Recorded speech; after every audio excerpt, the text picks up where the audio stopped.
with you calling what's going to happen in this country a probable cause based on we actually have an opinion and we disagree with you.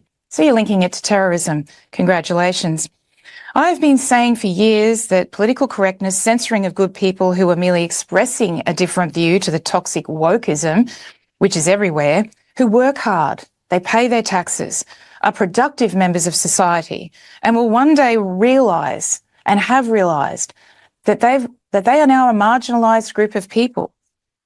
They're men and real women who have begun to lose their voices completely in a society that they pay into and that they are productive members of.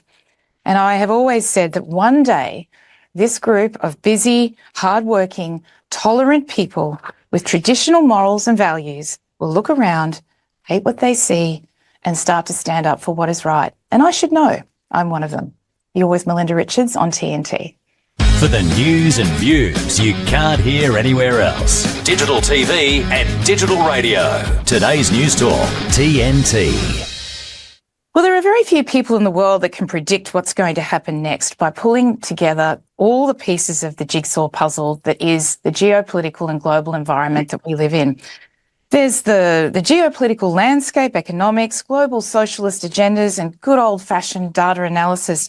But my next guest is one such person that can do that and has done it very, very successfully. Quite famously, in fact, he is Martin Armstrong, former chairman of Princeton Economics International, and best known for his economic predictions using his economic confidence model that he developed. Martin, thank you so much for being with me today. It's so good to have you on the show. Well, thank you for inviting me down under. Yes, down under it is indeed at the moment.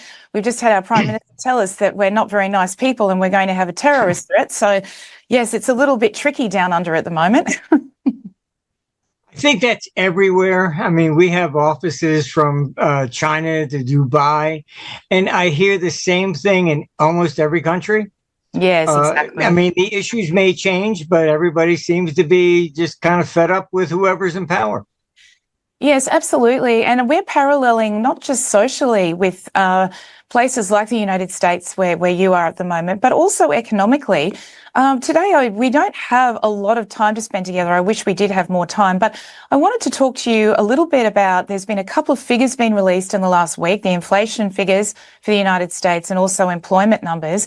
And that seems to be creating lots and lots of concern. And of course, we have seen a stock market correction.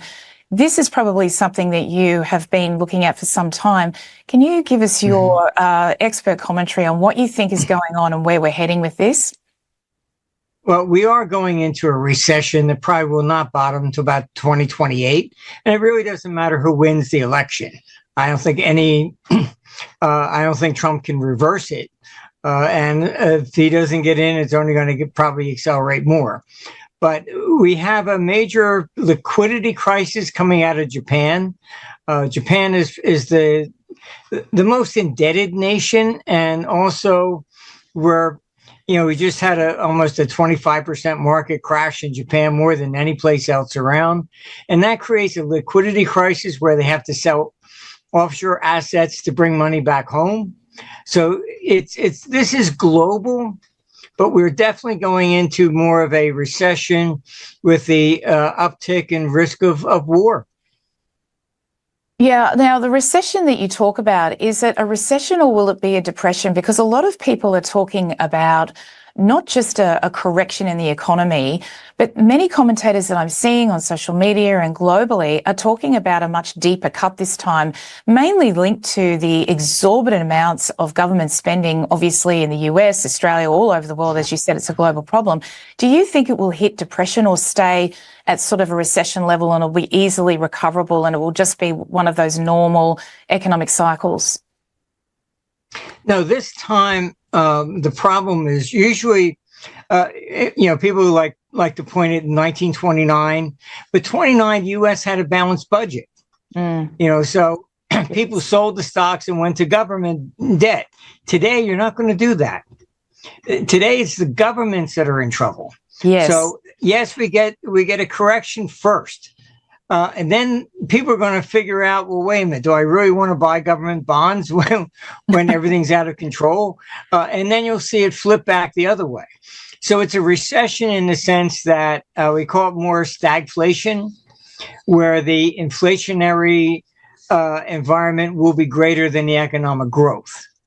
And whenever you go into war, inflation always increases. And that's what broke Bretton Woods. It was, you fixed the dollar at $35 an ounce of gold, but you didn't restrict the amount of dollars you were printing. So I think a 3-year-old with a pocket calculator could figure out something was going to break in that one. Yes. So, Martin, when you say going to war, I just want to quickly grab a hold of that for a minute. Are you talking about the European war, which could expand based on the Russia-Ukraine conflict at the moment? Are you really talking about an expansion of war in the Middle East? Because I notice one thing that you do is that you're not just crunching data, you're also looking at a lot of the chess pieces around the global board. When you say war, I mean, are you talking about just the collective warmongering that's going on right now and the expansion of both of these wars potentially? Because we know that the UN certainly don't want peace in the Ukraine. They've made that very, very clear, NATO as well. Or are you talking about one particular aspect around, say, the Middle East? It's actually both, because they're all kind of connected. Yes. In the Middle East, you have most of the Arab countries that are pro-Russia because they see the United States and that Israel is their protectorate. So they've taken the opposite side. Then you have North Korea starting to rattle the war drums there, and that scares people in Japan and South Korea. Then you have U.S. constantly threatening China over Taiwan. And in all honesty, it's almost like 1914. You've divided the world up. Yes. And there are powers that are lining up with each other. So, this has been an agenda to take out Russia, and it's been going on for decades. Yes. Russia probably is the richest country in the world from a natural resource perspective. And that's what they want. We just had one of the neocons, Lindsey Graham, appear on Face the Nation. And suddenly he actually spoke the truth. He said, there's 10 to 12 trillion dollars of assets under Crimea, and we can't allow Russia and China to get that. I thought this was supposed to be about democracy, and all of a sudden it's about money. So you begin to see things are not always what the press is telling us. The thing is with the economics of this, though, Martin, is, to help people understand, and lay people like me who aren't an economist, if we're heading down into a recession, / some people are calling it even deeper than that, if we've got more government spending required to expand on wars, how do the two nest together in terms of what happens to the ordinary everyday person as we're expanding into war and spending more money and going further into debt, but yet our economies are starting to contract, the banking system's feeling pressure and our financial system's feeling pressure? How do the two nest together comfortably so we can survive? Because I noticed before, you talked about Trump not being able to solve the problem. I really feel that there are many people that are hoping that Trump can at least do something to at least reverse the deepness of how far this recession is going to go and at least try and shut down those wars. So how vital is it now that Trump get in versus, it's not just the economy now, but it's also this expansion of war and the inflationary pressure that's going to have? Yes. I mean, Trump is anti-war, and so is RFK. And I was actually trying to get the two of them together, but I was trying to get RFK to take the attorney general position. Yeah, that would be- The problem is that the people on the other side know that. They know that him coming and gaining power is the risk to their agenda. Yes. So I'm afraid that they're trying to start some sort of a war before he even gets in to trap him into it. I mean, clearly they were also behind the whole attempted assassination thing as well. Evidence has come out there, like, even the sharpshooters from the Secret Service, they have not been at any of his events for 2 years and all of a sudden show up there. Yes, interesting. That whole thing. I mean, we could have a whole show talking about the debacle, the clown show. Was it real? Was it not? I mean, the amount of conspiracy theories running around about that. But it was an event that shook the nation and the world, and it's reshaped the election somewhat. Yes, absolutely. I think it even it shook up Trump, and I think people are going, "Oh, well, now he knows what he's saying is wrong." No, you have the exact opposite. Now you know what you were saying was correct. Yes, you're flying low over the target. Very well. I also had met Richard Nixon, and most people don't realize, but there was one of the tapes where he said to the head of the CIA, "I know who killed JFK," and largely they conspired to get him out of office. But what people don't know is after he left office, he refused the Secret Service protection, and he hired his own people. Why? Yes, there you go. Says it all, doesn't it? Yes. I mean, look, even if you go throughout history, I mean, Roman emperors, 13 of them were assassinated by their own bodyguards. So this is not something new. And look, I think we're running into a really interesting period because, of course, we've also got the unrest that's going around the globe, adding another layer to the economic woes, and of course the wars that are slowly expanding, and some of them expanding quite rapidly at the moment.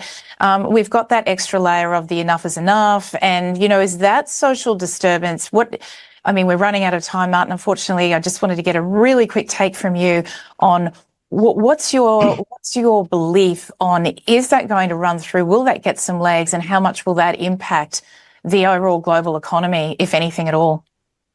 Yes, simultaneously, we're looking at civil unrest rising everywhere. Yes. If you just look at these elections from UK, France, EU, even down in Venezuela, Bangladesh, it's more or less whoever's in power, just throw them out. So it's not necessarily a left and a right sort of unified philosophy. This particular election in the United States, our computer has been projecting for the last 2 years. One, it may be the last one, but two, it is going to be met with serious civil unrest afterwards because neither side is going to ever accept who wins. Yes, that's going to be fascinating. Martin, thank you so much for joining me today. Your insight is amazing. I hope to have you on the show again in the future. You're with Melinda Richards on TNT.